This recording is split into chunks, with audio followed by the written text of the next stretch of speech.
Americans face power outages averaging 8 hours a year. Personally, I probably tripled this time last year, and this figure significantly increases during emergencies and natural disasters. Other events, such as hacker attacks, wars, or terrorism, can lead to network outages for much longer.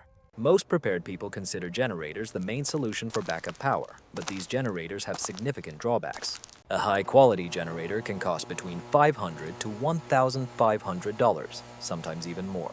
The noise level they produce is quite high, and you'll need space outside for it to work. Using the generator indoors is not allowed. Moreover, the generator requires constant maintenance and a safe place to store fuel, and it needs to be stocked in sufficient quantity. This does not mean that generators are not an excellent reserve for preparedness, because they truly are.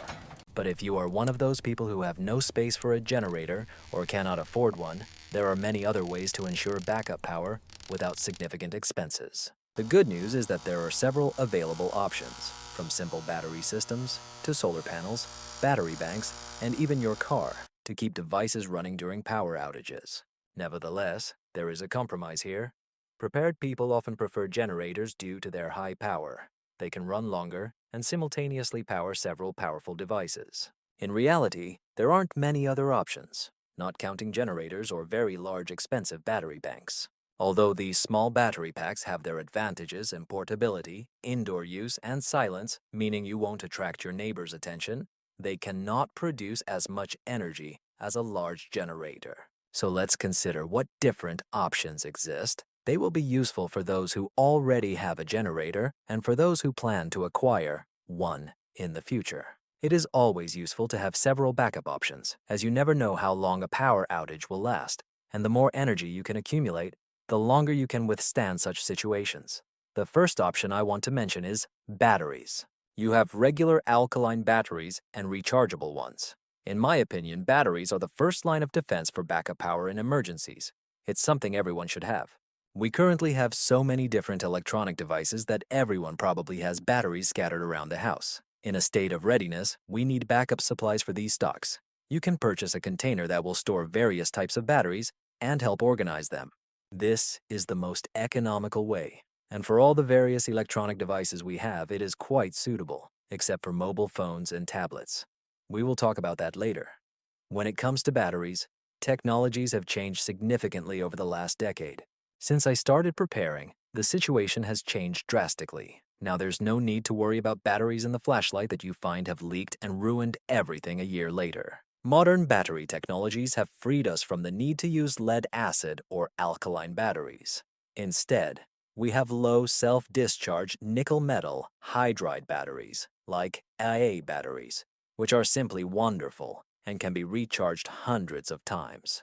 These batteries retain up to 85% of their charge for a year after storage, and after 5 years, about 7/10 of their capacity remains. There are also lithium primary batteries that are excellent for long-term storage, as they retain up to 80% of their charge for 15 years. Essentially, these are batteries that can be installed and forgotten. You can use nickel metal hydride batteries for remote controls and other devices in everyday life, while leaving lithium batteries for long-term storage. Don't forget to periodically check your batteries to maintain their charge. Check supplies and recharge them every 3 months. The last thing you need in an emergency is to have only 70% available energy. As for charging these batteries, there are many different chargers. I have a ZAR VC4 charger that has been working great for about 5 years. This device not only runs on AC power, but also has a USB port, allowing me to use a solar panel for operation and battery charging. So think about this. If you have rechargeable batteries, make sure you have a way to recharge them. I mentioned charging mobile phones and tablets, and here small external batteries or power banks come to the rescue. These devices have become a real find for preparation since I started doing this. Compact batteries are great for charging mobile phones, radios, and all low-energy devices. You can also add solar charging, allowing you to use a renewable energy source for recharging after use. Some devices already have built-in solar panels, but they are generally inefficient. It is better to purchase a solar panel with a power of 15 to 20 watts. They are quite inexpensive and effective. By connecting such a panel, you can charge the battery in a day depending on its size. There are many models of external batteries, and some are better than others, so choose a reliable brand. On the Amazon site, you will see many options, and I found that Anchor is one of the best and most reliable. For example, the Anchor Model 36800 perfectly combines portability and charging power. These devices have different battery capacities, allowing for options ranging from 2,000 to 8,000, and sometimes up to 30,000 milliamp hours. For example, a portable battery with a capacity of 20,000 milliamp hours can charge your smartphone about 6 to 8 times in an emergency when there is no electricity. When buying such a device, it is important to consider which gadgets you plan to charge. There are various connectors, Type-C, USB-U, and micro USB, so make sure your battery has the necessary ports. Some models even come with built-in LED flashlights for emergency lighting. Most of them are protected from weather and dust, and the best options offer 2 ways to charge, using solar panels or USB ports for connecting to the power grid. Having several such devices on hand for unforeseen circumstances is a great idea, and they can also be used in everyday life. However, be careful. Do not enter a crisis situation with a battery that is half discharged. Another option for emergency power is more affordable portable power stations costing up to $200. These devices provide decent performance and are a step up from the previously mentioned batteries. For example, you have an EcoFlow River 2 that costs just under $200 and provides 600 watt-hours of power. I have a Bluetti E3A model that has received over 3,000 positive reviews and can charge up to 80% in just 60 minutes.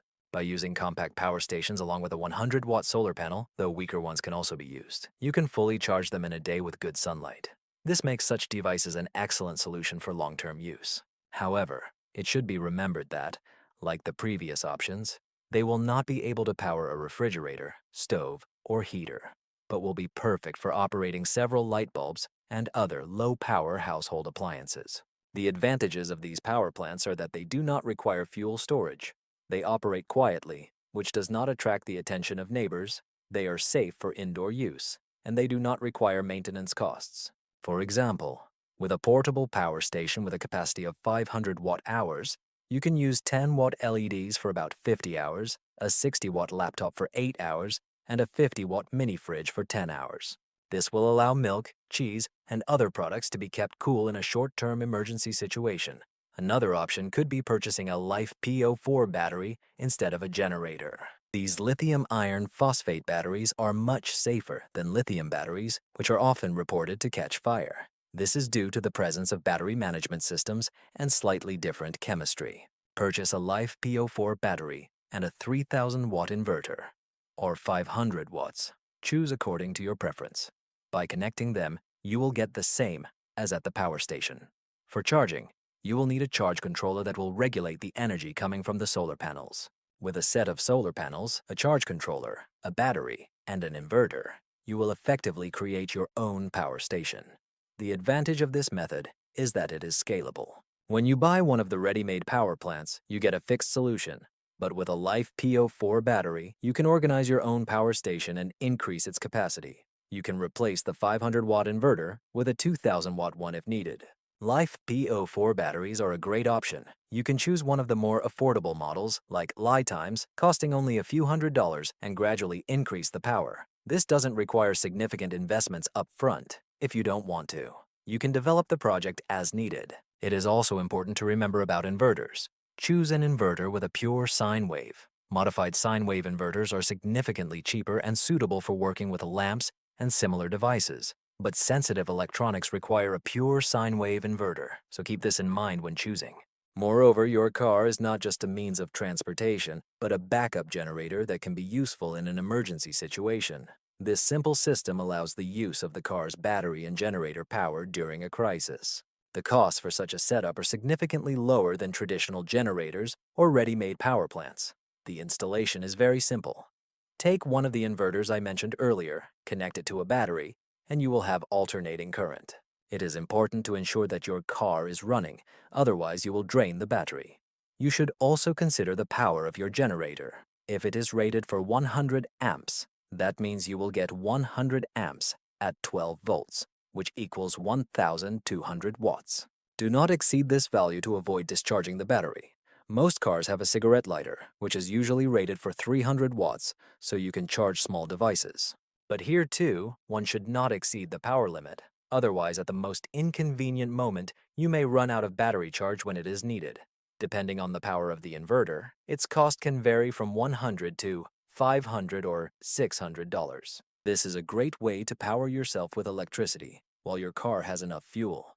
We discussed how to power some electronic devices and other appliances, such as flashlights, in emergency situations. It is also necessary to think about how you will cook, heat, or possibly cool the room. These processes require fuel storage, and if you have a small amount of storage space, there are several options. One of them is butane stoves. I have already made a video about indoor cooking options, but butane stoves allow for relatively easy fuel storage, and the Iwatani stove can be used indoors as it does not emit much cooking odor. With such a stove, one can heat canned soup or beans, boil water, and do anything. Another option is propane. Many of us have propane grills outside, but there are also Coleman camping stoves and even very small portable stoves that can be useful in such situations. These tiles require good ventilation and are better suited for outdoor use, but they are still a good option. Another option for outdoors is rocket stoves. You can make a homemade rocket stove, which is quite simple, or buy one, like the EcoZoom rocket stove.